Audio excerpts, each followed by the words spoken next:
হাতে কি মেখেছিস? গোবর? হ্যাঁ, সার মাখছিলাম। আমি যাই হাতে ধুয়ে নিয়ে। শ্বশুর বাড়ির জমিতে চাষের জন্য সার বানাচ্ছে, আদি খেতা।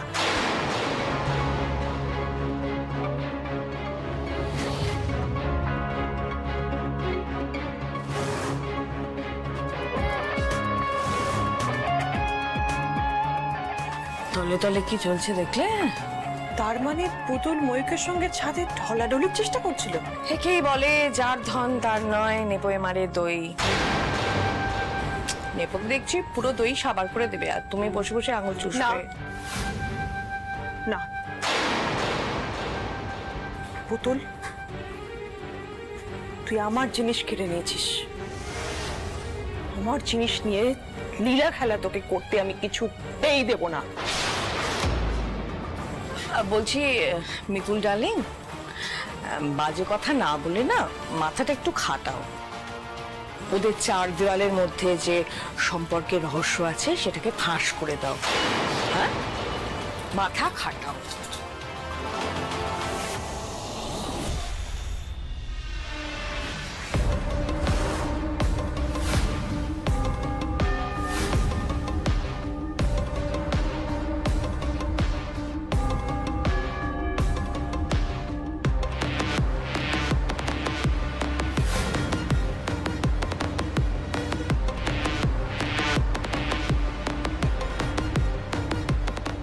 ছিটকিনিতে ভালো করে তেল দিয়ে দিয়েছি। এবার দরজা ভিতর থেকে আটকানো থাকলেও বাইরে থেকে একটু চাপ লাগলেই ছিটকিনি স্লিপ করে খুলে যাবে।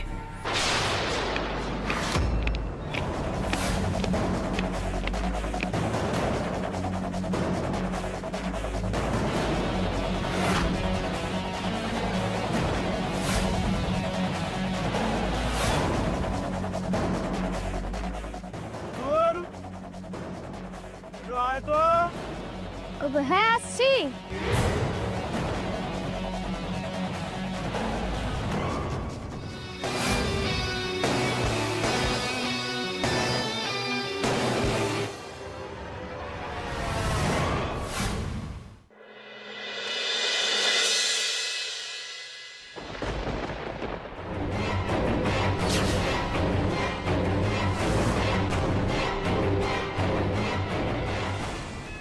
কিরে পুতুল, তুই আবার কেন নিচে বিছানা পাচ্ছিস? তোকে তো বলেছিলাম উপরে শুতে। সে তো জ্বর হয়েছিল বলে, জ্বর সেরে গেছে। আমার যেখানে জায়গা সেখানেই শোয়া ভালো। ময়ূকদা বলছি, তোমার কাজ হয়ে গেলে তুমি আলোটা নিভিয়ে দিও।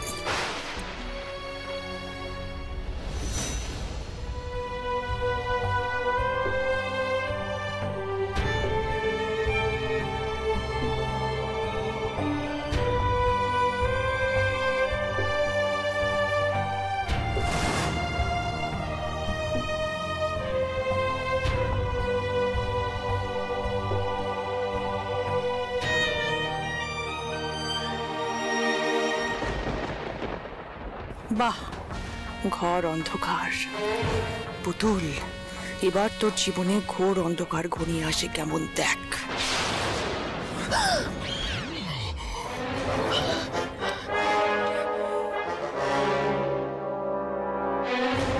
কি মামনি, এক্স বয়ফ্রেন্ডের বেডরুমের বাইরে দাঁড়িয়ে দাঁড়িয়ে আড়ি পাচ্ছ? চুপ, একদম চুপ, একদম বাজে বকবে না। অবশ্য যদি না তুমি হাই ভোল্টেজ ড্রামা দেখতে চাও,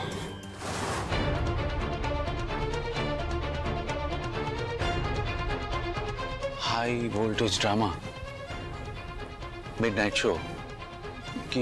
কিসের ড্রামা? নাচে গানে ফাইটিং এ ভরপুর হাই ভোল্টেজ ড্রামা।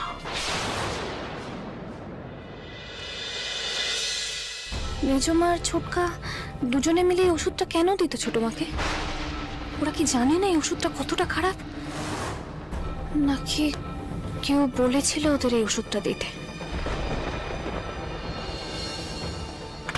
পুতুল, পুতুল, পুতুল! এ কি পুতুল, তুই নিচে শুয়েছিস কেন? তার মানে তোরা আলাদা শুস, তাই তো? কি রে বল? কি ব্যাপার?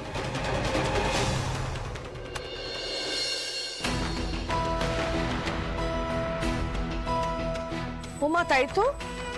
তার মানে ময়ূক আর পুতুল স্বামী স্ত্রী হিসেবে থাকে না?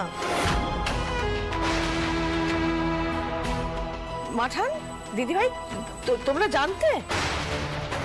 কি কাণ্ড! ও আচ্ছা আচ্ছা, এবার বুঝেছি। তার মানে ওরা দুজন এতদিন আমাদের সামনে স্বামী স্ত্রী সেজে থেকেছে, আর ঘরের দরজা বন্ধ হলেই অন্যরকম সম্পর্ক। তোমরা ভুল বুঝছো, বিশ্বাস করো। আসলে ময়ূকদার না শরীরটা ভীষণ খারাপ, এত গা হাত পায়ে ব্যথা, ওই জন্য আমি আর পাশে শুইনি, নিচে বিছানা করে। একদম চুপ। এখনো কেন তুই মিথ্যা কথা বলে যাচ্ছিস বোন? কেন তুই সবার থেকে সত্যিটা লুকোচ্ছিস? আর ময়ূক, তুমি আমার বোনটাকে এতটা কষ্ট দিচ্ছ? মানে তুমি এখনো আমার বোনকে নিজের স্ত্রী হিসেবে মানতে পারোনি?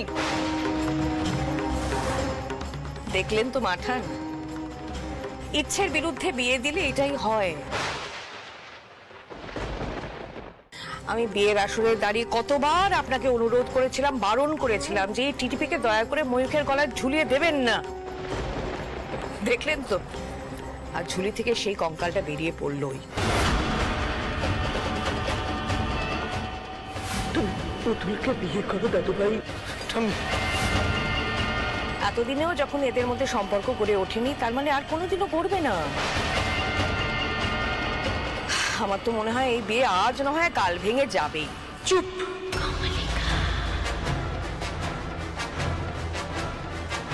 খবরদার, এই কথাটা আর কখনো কোনোদিনও উচ্চারণ করবে না।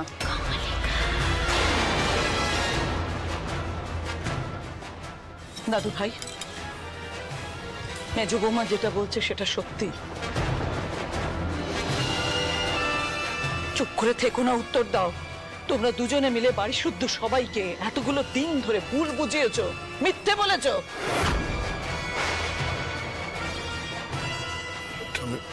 আমি আসলে তোমাকে মাঠানের দিব্যি, তুমি সত্যিটা বলবে আজকে। ঠাম্মি, আমার আর পুতুলের মধ্যে কোনো সম্পর্ক গড়ে ওঠেনি।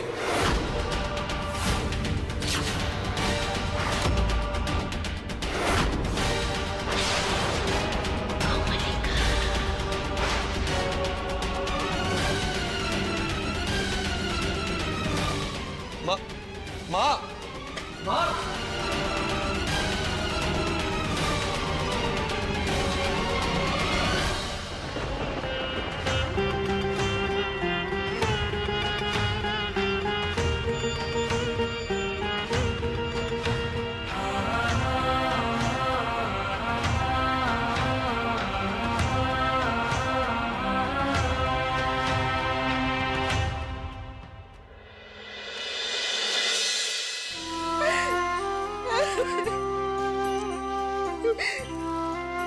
শ্রেয়াংশু, ও শ্রেয়াংশু, আমাদের ছেলেটা ভালো নেই শ্রেয়াংশু। আমি হেরে গেলাম, আমি একদম হেরে গেলাম শ্রেয়াংশু। আমি ভাবতে পারলাম না শ্রেয়াংশু।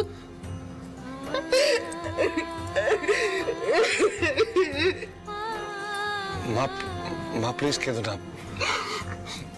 মা, মা কথাটা শোনো, প্লিজ কেঁদো না। কেন নিজেকে দোষ দিচ্ছ একবার? আমি দোষ দিচ্ছি নিজেকে, কারণ দোষটা আমার। ময়ূক, আমি নিজের হাতে তোর জীবনটা শেষ করে দিলাম, তাই না? আসলে আমি কি ভেবেছিলাম বলতো, সব সময়ের সঙ্গে সঙ্গে আস্তে আস্তে ঠিক হয়ে যাবে। তোরা একে অপরকে স্বামী স্ত্রী হিসেবে মানিয়ে নিয়েছিস, তাই এই বছরের জামাই ষষ্ঠীটা খুব বড় করে ধুমধাম করে। আজটা দেখলাম, যা শুনলাম,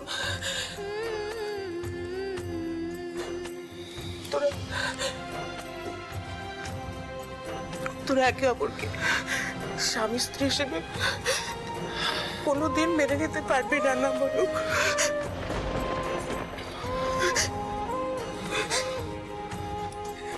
এই মেয়েটার মধ্যে তো কোনো খামতি নেই রে।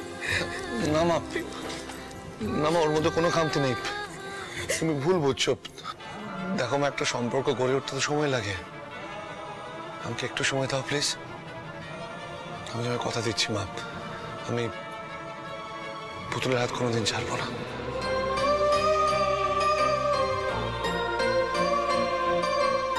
এটুকু ভরসা তুমি আমার উপর রাখো। আর মা, আর একটা কথা, পুতুলের আমার বিয়েটা তো মিথ্যে না, তাই না? তাই জামাই ষষ্ঠীতে আমার কোনো আপত্তি নেই। আর আশা করি পুতুলের দিক থেকেও কোনো আপত্তি নেই। হ্যাঁ মা, ময়ূকদার সাথে আমিও একমত।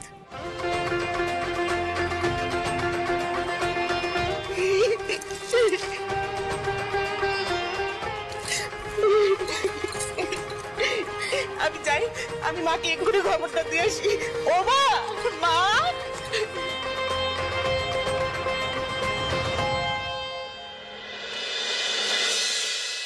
দেখো, জামাই ষষ্ঠীর অনুষ্ঠান মেয়ের বাড়িতেই হয়, কিন্তু পুতুলের বাবার যা অবস্থা, তাতে জামাই ষষ্ঠীর অনুষ্ঠান করতে বলা মানে ওদের উপর আবার বাড়তি একটা বোঝা চাপিয়ে দেয়া।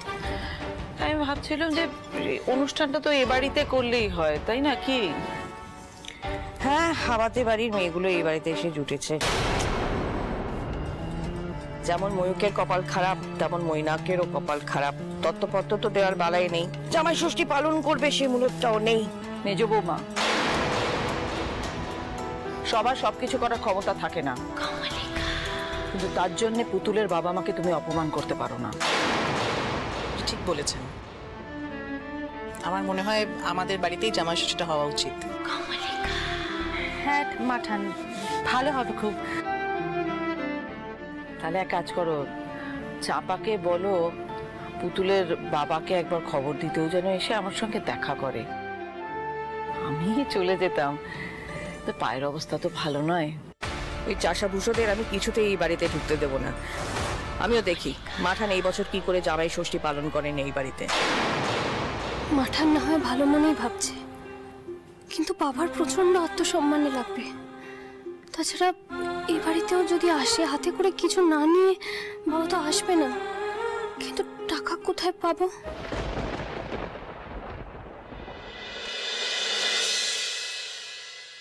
যেভাবে হোক কিছু টাকা জোগাড় করে বাবার হাতে দিতেই হবে। কিন্তু এতগুলো টাকা পাবোই বা কি করে? সিঁদুর টাকাই তো এখনো ফেরত দিতে পারিনি। শোনো না, বলছি কি আরেকবার একটু ভেবে দেখো। মানে এক জামাইকে ডাকছি, আরেক জামাইকে ডাকবো না, এটা ভালো দেখাবে না গো। যে মেয়ে তার বাবা মাকে, তার পরিবারকে অস্বীকার করে, তার স্বামী কোনোদিন আমাদের সম্মান করবে বলে ভেবেছে? হ্যাঁ, এতদিন ধরে তো মিতুলরা গ্রামে ফিরেছে, কই ওরা তো একবারও আমাদের সঙ্গে দেখা করতে আসেনি। না না মালতী, তোমার চুরি বিক্রি করে যে টাকাটা পাওয়া যাবে তা দিয়ে শুধু ওই পুতুল আর ময়ূক বাবারই আপ্যায়ন হবে। চলো, হয়তো ঘোষদা এসে গেছে। ঘোষদা,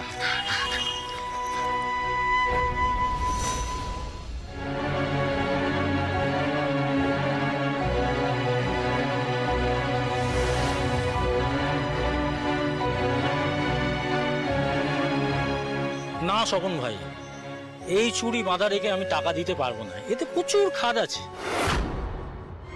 ধরো।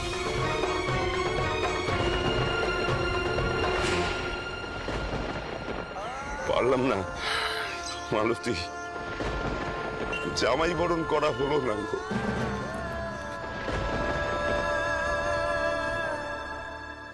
মা মঙ্গলচণ্ডী, বাবা মাঝে খুব কষ্ট পাচ্ছে, আমাকে একটা পথ দেখাও মা।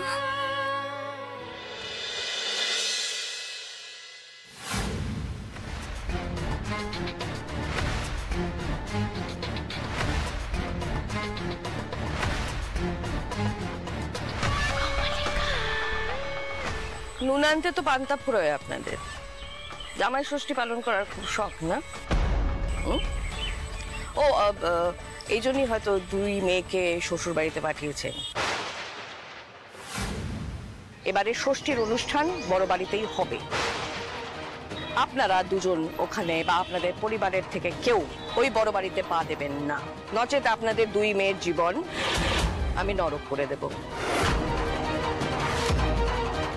আপনারা যদি নিজেদের মেয়ের মঙ্গল কামনা করেন তাহলে আমি যেভাবে বলছি সেভাবে চলুন। ষষ্ঠীর অনুষ্ঠানে আপনারা ওই বাড়িতে যাবেন না এবং নিজেদের বাড়িতে জামাই ষষ্ঠী পালনও করবেন না। চাপা যদি মাঠানের তরফ থেকে আপনাদেরকে নিমন্ত্রণ করতে আসে তাহলে কোনো একটা অজুহাতে ভাগিয়ে দেবেন। আমি যে আপনাদেরকে বারণ করেছি কাক পক্ষীও যেন টের না পায়। বড় বাড়ি যদি কেউ জানতে পারে তাহলে স্বপন খুব খারাপ হবে। আর আমি না এই হুমকিগুলো ফাঁকাতে দিই না, যেটা বলি সেটা করেও দেখাই।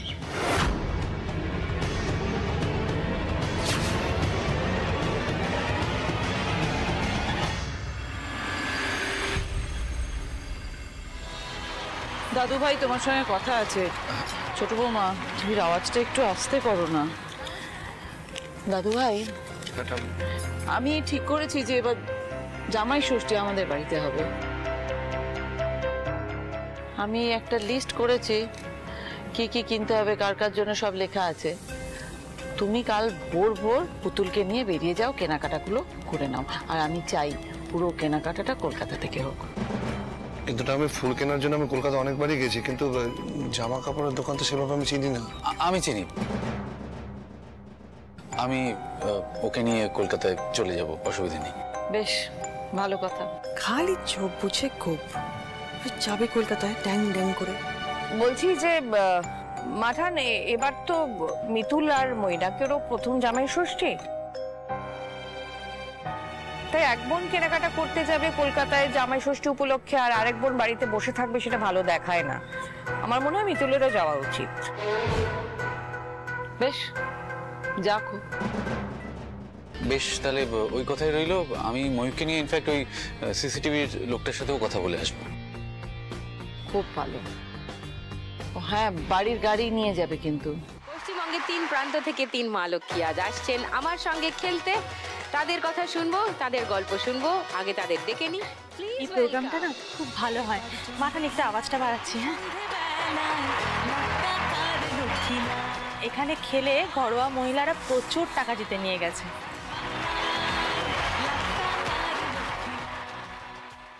তাই তো, এই লাখ টাকার লক্ষ্মী লাভে খেলে যদি কিছু টাকা পাই তাহলে সব সমস্যার সমাধান হয়ে যাবে। কাল তো যাচ্ছি কলকাতায়, একবার যেতে পারলে খুব ভালো হতো। কিন্তু এই খেলাটা কোথায় হয় সেটাই তো জানি না।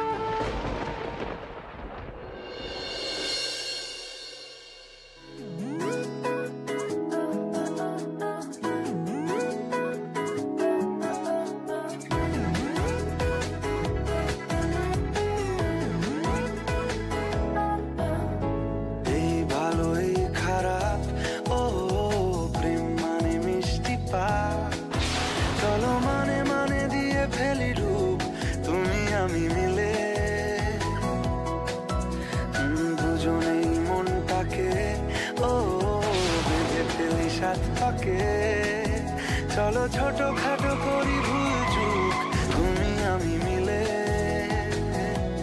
সাজিয়েছি ছোট্ট এক ফালি সুখ, রাজি আছি আজকে বৃষ্টি নামুক, তুমি আমি ভিজবো দুজনে খুব।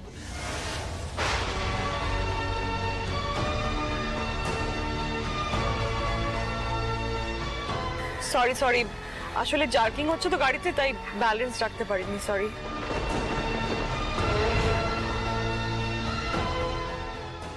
কাকা গাড়ি থামাও।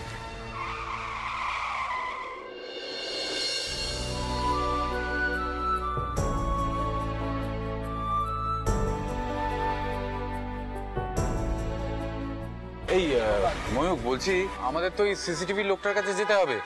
উনি আজকে সকালবেলা দেখা করতে চেয়েছেন, দুপুরবেলা নাকি সময় নেই। তাহলে আমরা মানে আমি আর তুমি চলে যাই ওনার সাথে দেখা করতে, পরে আবার কবে কলকাতায় আসবো কোনো ঠিক নেই তো। কিন্তু পুতুলকে একা রেখে যাওয়াটা কি ঠিক হবে? মানে পুতুল তো কোনোদিন কলকাতা আসেনি। না না, রাস্তাঘাট তো আমি চিনি, অসুবিধা হবে না, আমি তো কলকাতা আগে এসেছি। তোমরা যাও না, কতক্ষণের কাজ? আমাদের ওই 1.5 ঘন্টা মতো লাগবে। হ্যাঁ ঠিক আছে, যাও কাজটা সেরে এসো, আমি পুতুলকে নিয়ে একটু এদিক ওদিক ঘুরে মলে চলে যাব। একদম ঠিক আছে। এখন বাজে 10টা, তুমি ঠিক 12টা নাগাদ মলের কাছে চলে এসো। ঠিক আছে চলো। তোমরা যাও, দিদি আছে, একটু সামলে নেবে। একটু সাবধানে থাকিস কিন্তু, হ্যাঁ এদিক ওদিক যাবি না। হ্যাঁ না না না, ঠিক আছে তো, চল চলো আসছি, চল।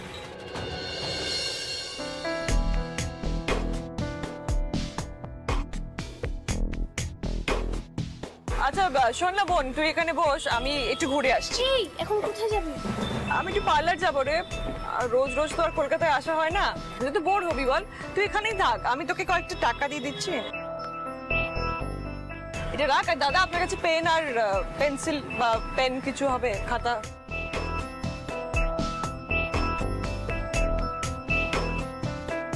এনে তোকে অ্যাড্রেসটা লিখে দিলাম। তুই থ্যাংক ইউ, তুই ধীরে সুস্থে এই অ্যাড্রেসে চলে আসবি। হ্যাঁ ঠিক আছে, আমি আসছি।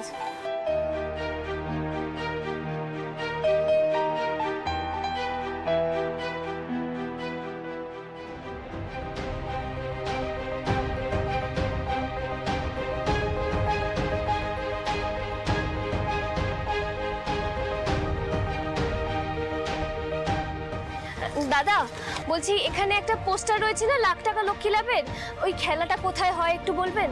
হ্যাঁ এই কাছেই ওদের স্টুডিওতে, আপনি খেলবেন নাকি? হ্যাঁ মানে না, আমি একটু কথা বলতাম আর কি, আমার না টাকার খুব প্রয়োজন, ওই জন্য একবার দেখা করতাম। আচ্ছা ধন্যবাদ দাদা।